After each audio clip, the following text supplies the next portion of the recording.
하나님의 말씀의 제목은 집중하는 사람 고난에 강하다. 우리의 삶 가운데 진퇴양난의 상황들이 굉장히 많이 벌어집니다.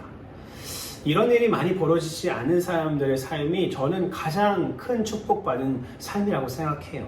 하지만 삶을 살다 보면 때로는 고난이 찾아오고 그것을 인해서 앞으로 갈 수도 없고 후퇴할 수도 없는 그런 상황들이 우리에게 닥치게 됩니다. 그런데 그런 상황 가운데 우리는 어떤 상황들이, 우리 어떤 마음들이 우리 가운데 벌어지나요? 우리 안에 생겨나나요? 그것은 혼란합니다.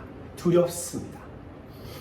내가 만약 여기서 망한다면, 내가 여기서 만약에 무너진다면, 내가 여기서 이 회사에서 잘리게 된다면 다시 일어설 수 있을까?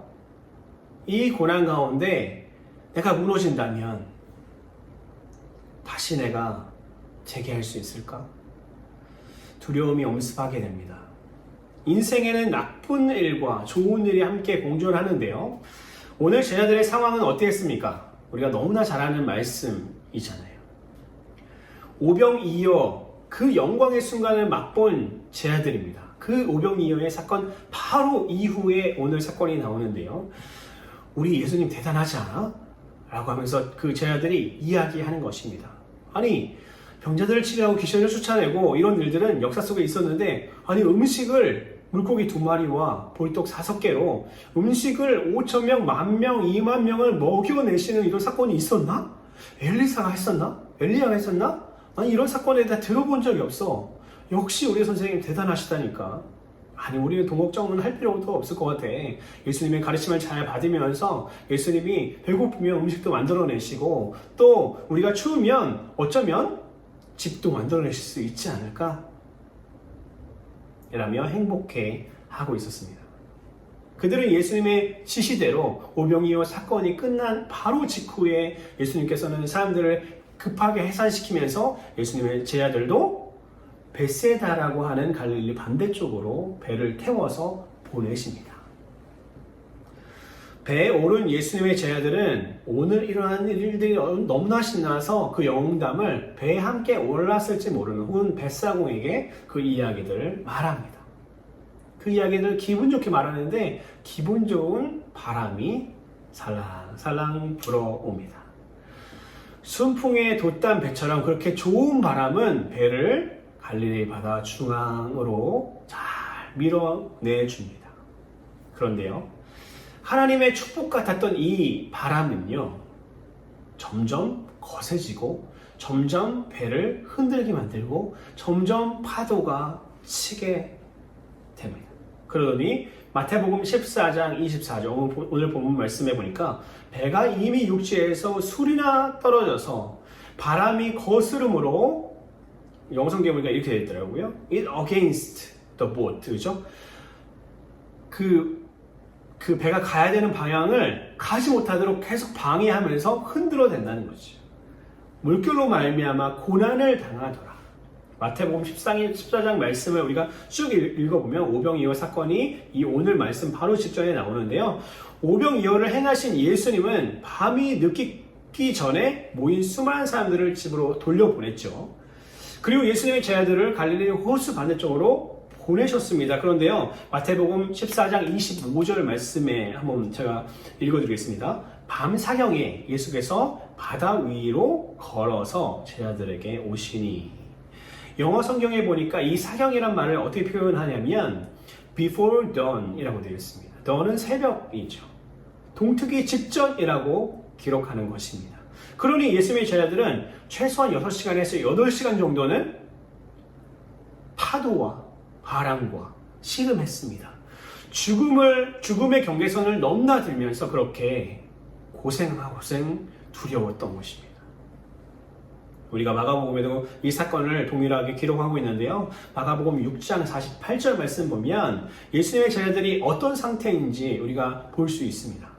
마가복음 6장 48절 말씀 보니까 바람이 거스름으로 제자들이 힘겹게 노젓는 것을 보시고 밤 사경쯤에 바다 위로 걸어서 그들에게 오사. 이제 제자들에게는 소망이 끊어진 그런 상태였습니다. 여러분들 생각해 보십시오. 태풍이 불고 바람이 불고 파도가 치고 비바람이 부는 그 배 위에서 8시간이나 그들이 노를 저으면서 살아보려고 어떻게든 물을 퍼내고 하는 그들의 시간, 기신맥진하고 쓰러질 것 같고 탈진하고 마실 물도 없는 그곳 가운데 제 아들은 죽을 것 같았을 것 같습니다. 제가 한 6시간, 8시간 그 작은 보트를 타고 필리핀 선교를 할 때요, 큰 섬에서 작은 섬으로 이렇게 넘어갔던 적이 있습니다. 그때는 비바람이 치지 않았는데도 바람이 조금만 불었는데도 그 작은 배이기 때문에 탁 하면서 8시간을 배를 타고 갔는데요, 의자도 없고 그냥 바닥에 누워서 이렇게 가는 그런 보트였습니다. 정말 너무너무 힘들어서 1시간이 딱 지나니까 모든 사람이 다 기절했어요. 유럽 친구들, 미국 친구들, 이런 백인들이 한 90% 이상이었는데 처음에는 좋다고 얘기도 하고요, 서로 모르는 사람들끼리 인사도 하고 뭐 게임하는 친구도 있었고 1시간이 딱 지나니까 모두 다 기절하듯이 다 잠이 들었습니다. 왜요? 너무 힘드니까요. 근데 이들은 몇 시간이요?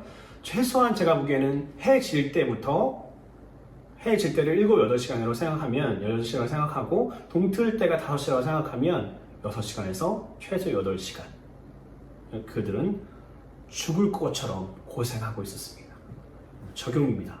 성도 여러분, 우리가 고난 가운데 있을 때를 생각해 보십시오.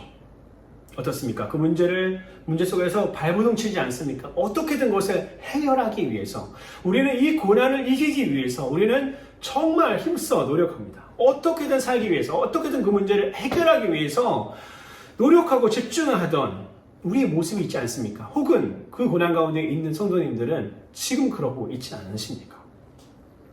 우리에게 이러한 문제가 있을 때요, 우리에게 정말 필요한 것은 무엇이냐면 집중력입니다. 집중력. 오늘 하나님의 말씀에 우리가 집중해 봅시다.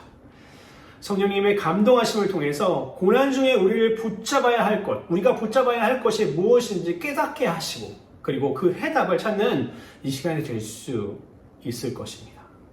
여러분들 그렇게 아멘으로 여러분들 마음 가운데 동의하시고 이 말씀을 받기를 주님의 이름으로 축원합니다.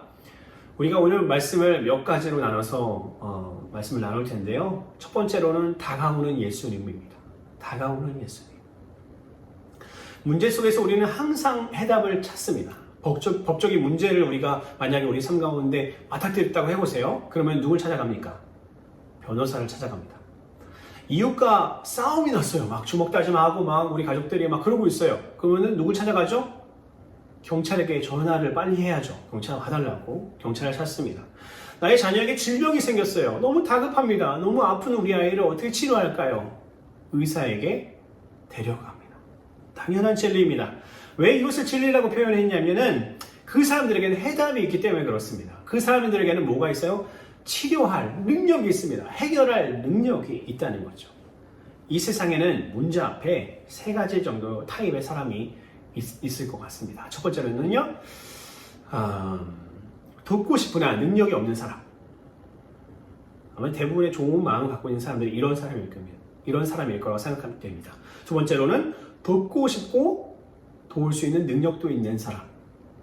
그렇죠? 세 번째로 뭡니까? 방관자, 구경꾼. 그렇죠? 돕고 싶은 마음도 별로 없고 그냥 뭐 남의 일이니까 라고 생각하는 사람들이죠. 그래서 우리는 문제 앞에서 누구를 찾습니까? 몇 번째 사람을 찾아야 되나요? 2번째 사람을 찾아야 되겠죠? 도울 능력도 있고요, 도울 마음도 있는 그 사람을 우리는 찾아야 된다는 것입니다. 그런데 참 좋은 분이 우리와 함께 계시죠. 능력이 있으시고요, 우리를 도울 그 사랑이 넘쳐나시는 분 누구십니까? 바로 예수님이십니다. 우리를 위해서 모든 것을 다 주신 분, 끝까지 우리를 사랑하신 분, 바로 예수님이시죠. 그분이요, 우리가 고난 가운데 있을 때 가만히 계실 분이 아닙니다. 왜요? 우리를 위해서 죽기까지 우리를 사랑하시는 분이니까요. 오늘 말씀 한번 볼까요? 오늘 본문 말씀 24절, 25절 말씀 한번 우리 합독할까요? 합독해 보시겠습니다.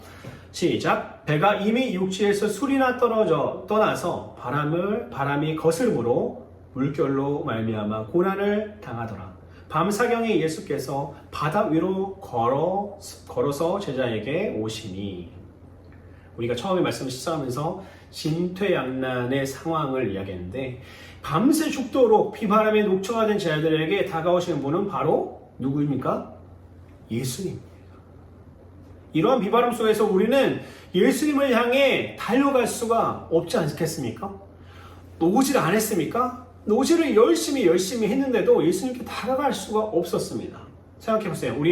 우리의 상황은 죽을 것 같고 우리가 너무 어려운 가운데 처해 있다고 생각해 보십시다. 아무것도 할 수 없을 정도로 무기력하고 힘든 우리의 상황에 놓여 있다고 생각해 보세요. 주님을 찾아가는 것 그렇게 쉽지 않습니다.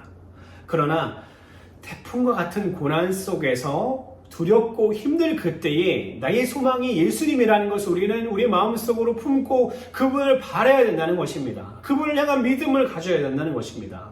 예수님 제자들도 그랬을 거예요. 예수님이 함께였으면 오병이어를 행하셨던 그 예수님이, 병자를 치유하고 귀신을 내어 쫓았던 그 예수님이, 죽은 자를 살려내셨던 그 예수님이 함께 계셨다면 아마 무언가를 했을 수 있었을 텐데, 우리를 구원할 수 있으셨을 텐데 라고 했을 것입니다. 그것이 무엇입니까? 믿음입니다. 믿음입니다. 우리는 고난 가운데 기도해야 합니다. 예수님을 바라는 것, 그것이 기도이죠.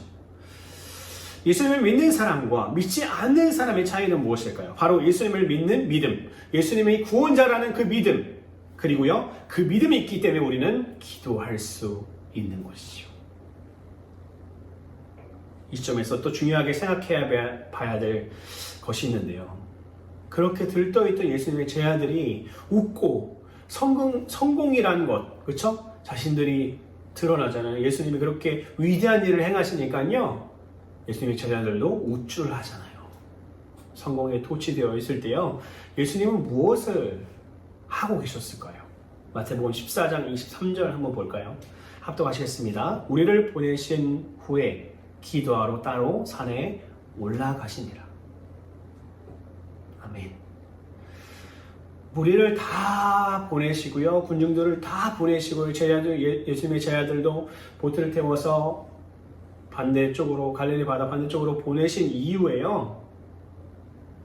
예수님이 하신 일은 산에 올라가셨습니다.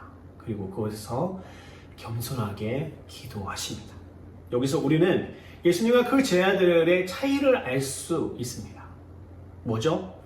기도하는 삶입니다. 매일매일 기도하는 삶입니다. 여러분들 힘들 때, 어려울 때, 고난 가운데 있을 때만 살려주세요 라고 하는 것 의미 있습니다. 중요합니다. 필요합니다. 하지만 여러분들 매일매일의 삶, 예수님은 습관을 따라 기도하셨다고 이야기하시죠.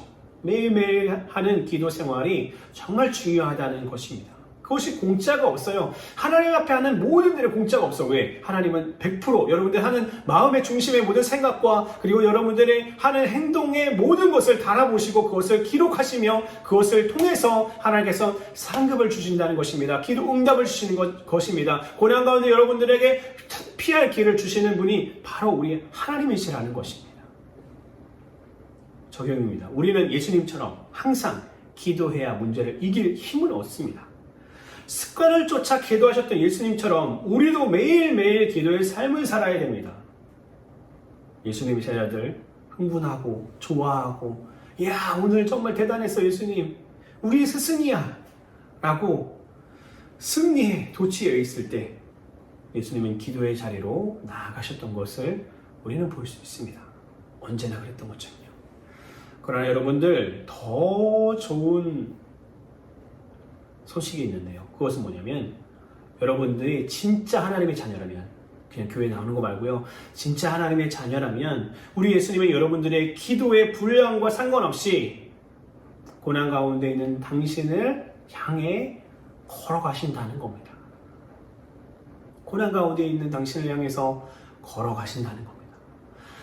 밤새 죽을 것처럼 아프고 힘든 그때에요. 기도할 힘조차 없을 그때에 예수님은 여러분들의 작은 신음을 들으시고 다가오십니다. 시편 13편 5절 말씀 읽어드리겠습니다. 나는 오직 주의 사랑을 의지하였사오니 나의 마음은 주의 구원을 기뻐하리이다. 아멘.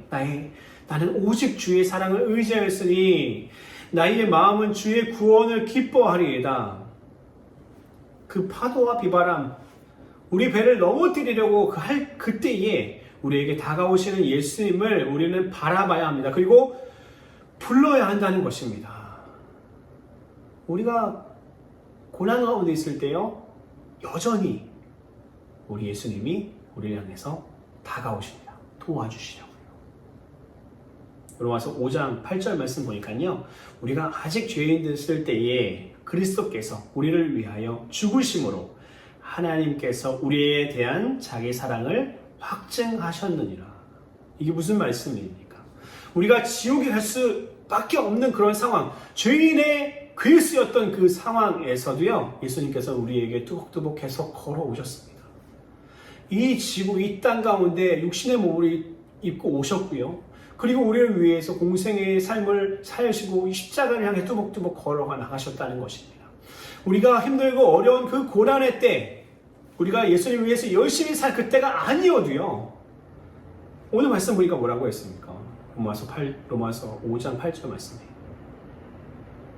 우리가 아무것도 하지 않을 그때에 예수님께서는 우리 고난 가운데 있는 지옥에 갈 수밖에 없는 우리를 향해서 걸어오셨다는 것입니다.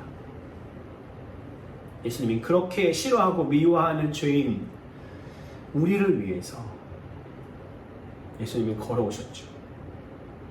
우리를 사랑하셔서 우리를 위해 죽음을 택하신 예수님이 믿고 살아가는 성도의 삶에 기도가 부족하다고 돕지 않는다? 그렇지 않다는 겁니다.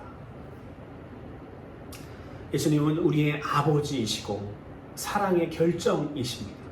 그렇기 때문에 그분은 우리를 항상 도우시는 분이시라는 것입니다. 첫 번째는 뭐라고요? 첫 번째는 다가오시는 예수님. 고난 가운데 다가오시는 예수님입니다. 두 번째입니다. 두 번째는 예수님을 두려워하는 제자들입니다. 예수님을 두려워하는 제자들. 오늘 본문을 읽어보면 잘 이해되지 않는 장면을 볼 수 있습니다. 마태복음 14장 26절 합독하시겠습니다. 시작. 제자들이 그가 바다 위로 걸어오심을 보고 놀라 유령이라 하며 무서워하여 소리 지르거늘. 고난 가운데 얼마나 겁이 질렸는지요. 6시간인지 8시간인지 노를 저으면서 죽을 것처럼 바닷물을 꼭꼭꼭 마시면서 그렇게 죽을 것처럼 산소망이 끊어졌을 그때 자들은 예수님을 보고 두려워서 소리 지릅니다. 아! 이렇게 소리 지르죠. 비명을 지릅니다. cry out 하죠. 영어 성경에 보니까. 예수님이 도와주시려고 다가오시잖아요. 예수님이 고난 가운데 있는 여러분들을 향해서 걸어오십니다. 그런데 우리는 그것을 보고 두려워합니다. 예수님의 제자들은 예수님을 보고 유령이라고 믿고 두려워 비명을 지르는 그의 모습, 비련해 보이지 않습니까? 근시안적인 시각. 여러분, 개개인의 문제를 어디서 해결하십니까? 바로 하나님의 말씀이 우리 인생의 모든 문제의 해결책임에도 불구하고 우리는 하나님의 말씀에서 우리의 해답을 찾지 않는다는 것이 정말 큰 문제입니다. 담임 목사를 통해서 교회 선포하시는 하나님의 말씀을 통해서 인생의 해답을 찾아야 됩니다. 그것과 상관없이 살면 그게 무슨 크리스찬입니까? 말씀에 아멘 해야 되는데 아멘이 나오지 않습니다. 말씀 속에서 주님이 기도하라고 명령하시는데 기도 안 합니다. 말씀을 읽으라고 하는데 말씀 안 읽습니다. 전도하라고 하는데 전도가 싫습니다. 부담스럽습니다. 오늘 말씀이 예수님의 제자들에게 해결자로 예수님이 투벅투벅 무리를 걸어오시는 거예요. 그런데 그분을 두려워하는 제자들의 모습은 마치 어떤 모습이냐면 현대 크리스찬인 우리에게 예수님의 말씀이 선포돼요. 이게 해결책이야라고 예수님께서는 이 말씀을 담임 목사를 통해서 선포하시는데요. 그 말씀이 부담스러워 지키지 못하고 있는 크리스찬 같지 않으세요? 하나님의 말씀의 해결책, 여러분들이 고난 가운데 있는 해결책이 말씀을 통해서 선포되고 여러분들이 말씀을 읽을 때 그것이 여러분들에게 보여질 텐데 두려운 거예요. 부담스러우니까. 그것을 지키는 것이 너무 큰 희생이 있어야 되니까. 거룩을 택하기에는 나의 인생의 즐거움이 더 중요하니까 하나님의 말씀을 두려워하는 거예요. 우리가 하나님을 경외하는 그 두려움이 아닙니다. 목사님이 성도들에게 기도하세요 하면 네 목사님. 말씀 보세요. 말씀 더 보세요. 그러면 네 알겠습니다. 주일 성수하세요. 주일 빠지면 안 됩니다. 네. 우리 목사님 이렇게 율법적이지? 여러분 전도하세요. 목사님 저 좀 바빠가지고요. 여러분 온전한 헌금하셔야 됩니다. 네. 이렇게 물질 얘기를 하시나 우리 목사님? 헌신하세요. 희생하세요. 목사님 저 우리 교회랑 맞지 않는 것 같아요. 다른 교회 갈게요. 이런 성도들이 많다는 겁니다. 진리는 여기 있고 해답은 여기 있는데 그것을 말할 수 없는 교회가 돼버린 것이 한국 교회 아닙니까? 마태복음 14장 27절 말씀 보니까 예수께서 즉시 이르시되 안심하라 나니 두려워하지 말라. 여러분들 두려워하면 안 됩니다. 우리는 두려워하지 말아야 됩니다. 하나님의 말씀에 순종하는 것이요 두렵습니까? 예, 저도 많이 두려워했습니다. 하나님의 말씀을 이렇게 지키면, 하나님의 말씀에 이렇게 충성하면 내 삶의 자유시간은, 내 삶은 어떻게 살아? 제가 20대 때 정말 4시간씩 자면서 그렇게 살았을 때도요, 신학교를 다니면서 직장도 다니고 학비를 벌어야 했었거든요. 그래서 직장도 다니면서 사역도 하고 정말 새벽에 차량도 돌고 하면 하루에 4시간 자기가 쉽지 않아요. 과제가 있고 시험 기간에는 그것도 어려워. 4시간 자는 것도 어려웠습니다. 그렇게 살면서도요, 하나님께 더 헌신하라는 그 감동이 오면 헌신하기가, 하나님 내가 4시간밖에 못 자는데 어떻게 더 헌신하라는 겁니까? 라는 그런 고백이 나와. 두려운 거예요. 하나님께서 길을 여보실 텐데 말이죠. 예수님이 이렇게 물어보지 않을까요? 나의 아들아, 나의 딸아, 내가 말씀을 통해서 너에게 고난의 해답을 주고 있는데 한번 순종해보지 않겠니? 두려워하지 마라. 한번 너의 인생을 하나님의 말씀에 맡겨봐라. 말 안 돼 보이고 비이성적인 것 같지만 한번 순종해봐라. 너의 그 지능으로, 너의 그 지성으로는, 너의 그 상식으로는 이해할 수 없는 나 하나님의 깊은 것이 있단다. 너는 지금 근시안적으로 앞에밖에 보지 못하고 일주일, 한 달, 1년 후밖에 보지 못하지만 내가 보는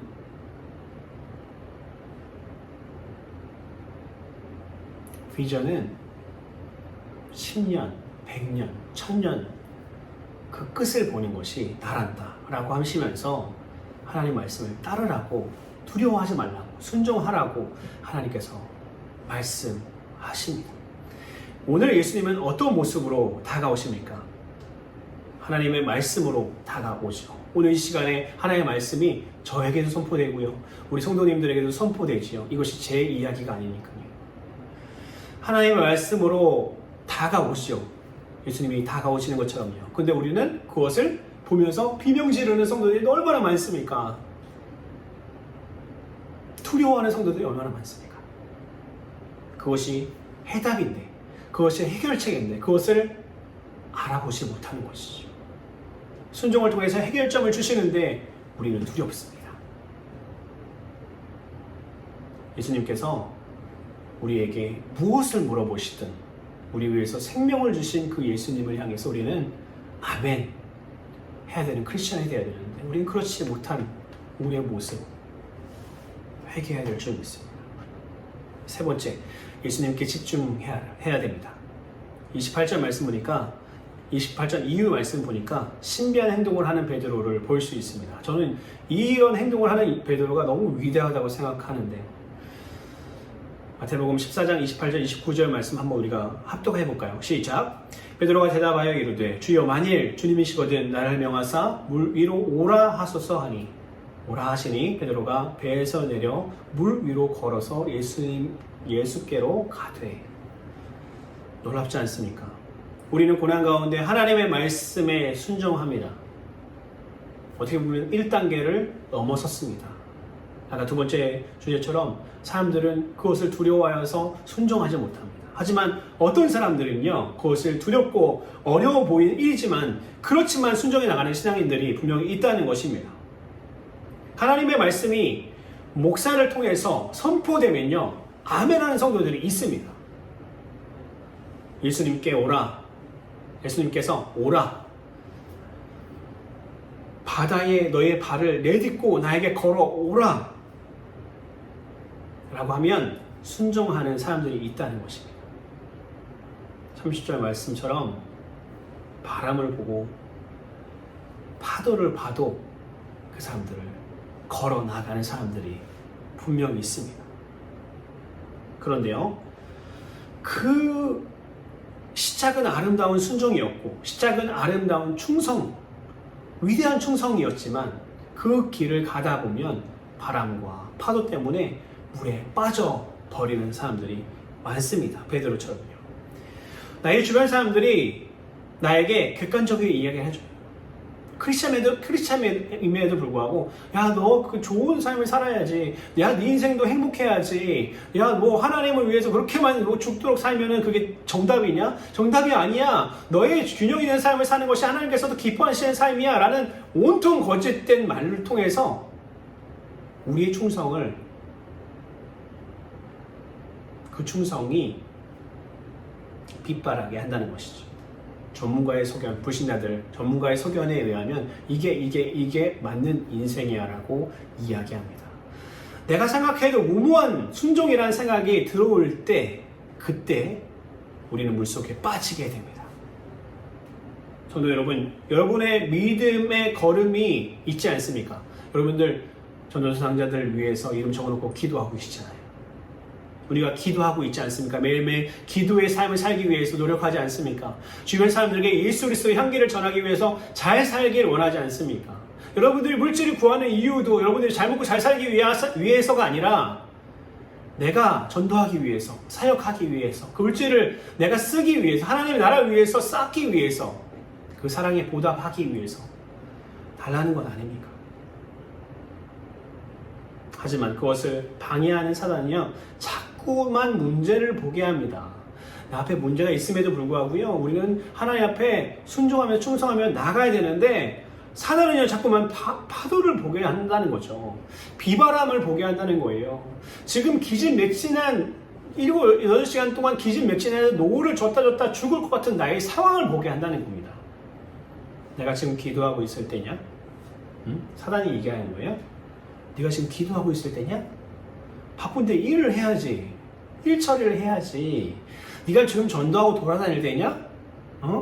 너나 잘 살아. 네가 지금 교회 돌볼 때야? 아니, 교회는 목사님이 알아서 하겠지. 너는 지금 너의 문제부터 해결해. 그리고 교회 문제, 교회 일, 기도하는 것, 전도하는 것, 말씀 보는 것, 그건 내일 하면 되잖아. 사단의 전략이죠. 내일은 영원히 오지 않습니다. 사단이 여러분들에게 파도를 보게 하고 비바람을 보게 할 그때 여러분은 넘어지지 말고 그 너머에 계신 예수님, 비바람과 파도의 너머에 계신 예수님께 집중해야 된다는 것입니다. 우리의 문제를 보지 말고 그 너머에 계신 예수님께 집중할 때 문제는 작아지고요. 어린아이가 한 발자국 한 발자국 걸음마를 할 때 누구를 바라보고 걸어갑니까? 부모를 보고 걸어가요. 처음에는 아장 하다가 넘어지면 부모는 빨리 즉시 아이를 안아주죠. 어린아이가 걸음마를 배울 때 부모를 바라보고 걷는 그 믿음, 우리는 그게 우리에게 필요한 것입니다. 우리의 시선은 어디에? 항상 예수님께 고정되어 있어야 될 줄 믿습니다. 네 번째입니다. 예수님은 우리의 보험입니다. 여러분 보험 좋아하시죠? 저도 보험 때문에 혜택을 본 일들이 몇 번 있었는데요. 수술한 적도 있고. 보험이 있으니까 금전적으로 아무 걱정이 되지 않더라고요. 빨리 회복만 하면 되는 좋은 보험이죠. 필요합니다. 우리의 삶에. 우리의 삶 가운데 우리가 하나님을 바라보며 한 발자국 한 발자국 걷다가 믿음이 적어지니까 깊은 물속으로 추락할 때가 분명히 우리는 있습니다. 그리고 있었습니다. 그래서 우리 예수님은 우리의 보험이 되어주신다고 이야기하십니다. 우리의 인생 가운데, 우리 신앙 가운데 보험이 되어주신대요. 마태복음 14장 31절 말씀 보니까요, 예수께서 즉시 손을 내밀어 그를 붙잡으시며 이르시되 믿음이 작은 자여 왜 의심하였느냐 하시고, 우리가 믿음이 부족하여 물속 같은 큰 문제 가운데 팍 잠길 때 우리 예수님은 즉시 우리의 손을 잡아 구원해 주신 분이라는 것을 우리는 알아야 됩니다. 우리 아버지시죠. NIV 성경에 보니까 immediately라는 단어를 썼습니다. Immediately Jesus reached out his hand and caught him. 예수님은 능력의 하나님이시고요. 예수님이 아무리 멀리 계셨던 것처럼 보여도 순간에 우리의 손을 팍 잡아서 일으켜 주시는 분이 바로 우리 예수님이라는 것입니다.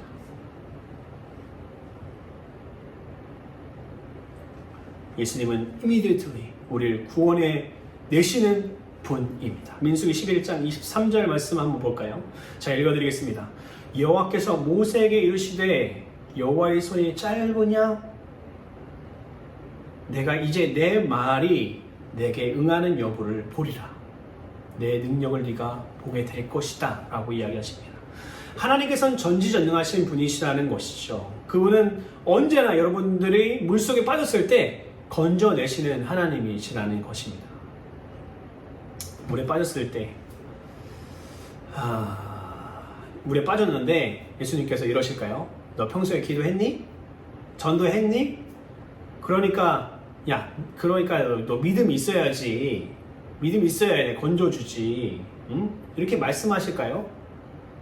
우리는 우리 자녀가 물에 빠졌는데 그 자녀가 너 평소에 말 안 들었으니까 안 구해줘. 이런 이야기를 합니까? 그분은 우리를 즉시 구원해 주시는 분이라는 것입니다. 그분이 우리의 보험이죠. 가장 큰 보험이죠. 우리의 가장 큰 투자지이지 않습니까? 오늘 말씀의 결론입니다. 여러분, 우리의 인생의 배는 항상 파도가 밀려오고 비바람이 치지만 예수님과 함께 배에 오를 때 32절 말씀, 오늘 본문 32절 한번 제가 읽어드리겠습니다. 배에 함께 오름에 바람이 그치는지라. 예수님과 동행, 예수님을 여러분들의 인생 배, 보트에 초대할 때에 예수님이 그 배에 오르시는 순간 여러분들의 비바람, 고난이 사라지는 것을 우리는 볼 수 있습니다. 그 문제가 어떤 문제라고 할지라도 문제 속에서 예수님만 바라보고 기도로 준비된 사람은 고난 가운데 승리할 수 있다는 겁니다.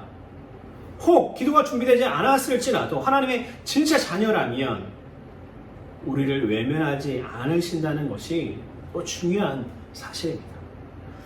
여러분, 오늘 여러분 예수님을 배의 선장으로 모시고 사시겠습니까? 이렇게 좋은 선장이 어디 있습니까? 이렇게 좋은 우리의 친구가 어디 있습니까?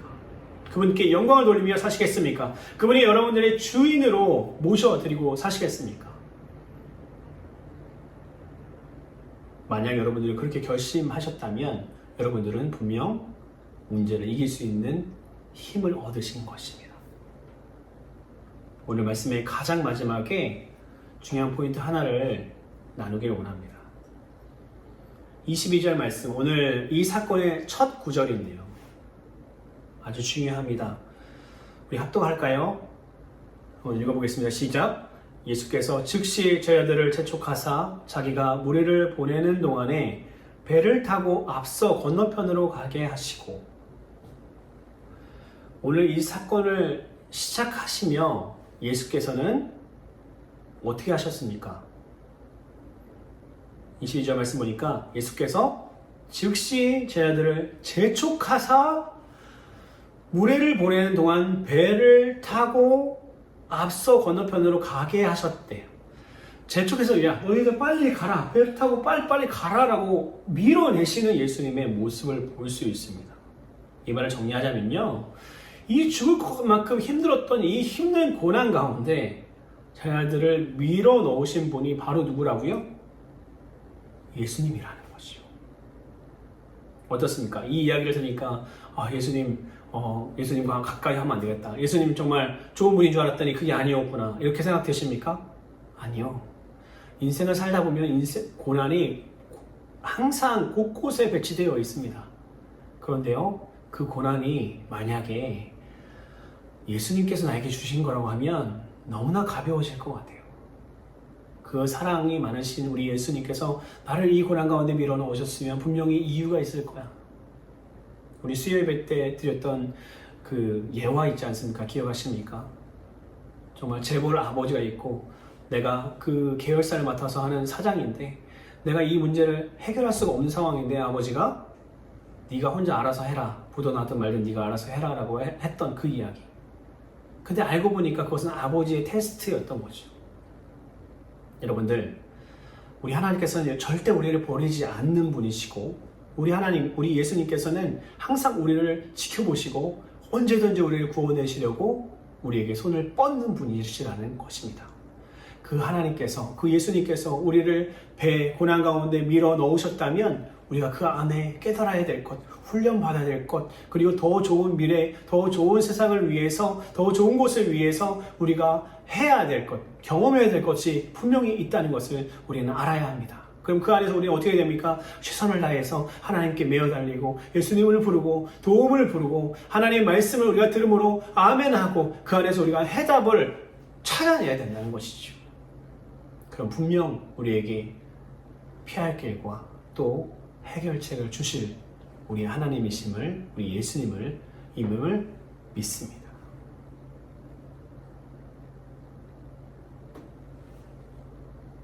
제가 저희 아이들을 찬양하는 찬양 가운데 이런 찬양이 있더라고요. 우리 하나님은 크고 힘있고 능히 있어 못할 일 전혀 없네. 이 찬양이 가끔 제 입에서 흘러나올 때가 있습니다. 우리 하나님은 크고 힘있고 능히 있어 못할 일 전혀 없네. 우리 하나님은 크고 힘있고 능히 있어 못할 일 전혀 없네. 우리 하나님은 크고 힘있고 능히 있어 못할 일 전혀 없네. 저 산들도 주의 것, 골짜기도 주의 것, 별들도 주의 솜씨. 아멘. 우리 하나님은 크고 힘있고 능히 있어 못할 일 전혀 없네. 우리 예수님도 우리 성령님도 한 분이신 이 세 분이 우리를 위해서 못하실 일이 전혀 없다는 것을 여러분들 믿으시고, 여러분들 지금 고난 가운데 있으십니까? 여러분들 과거의 고난 가운데 혹은 미래의 고난이 닥쳐오고 있습니까? 그렇다면 예수님께 집중하십시오. 그렇다면 그분을 믿으십시오. 그렇다면 하나님의 말씀이 선포되는 그때에 그 안에 해답을 찾아보십시오. 여러분들에게 다가가시는, 말씀으로 다가가시는 우리 예수님을 바라보시고 승리하시는 우리 지구촌 스승님교회가 되기를 주님의 이름으로 축원합니다. 이 시간 기도하겠습니다.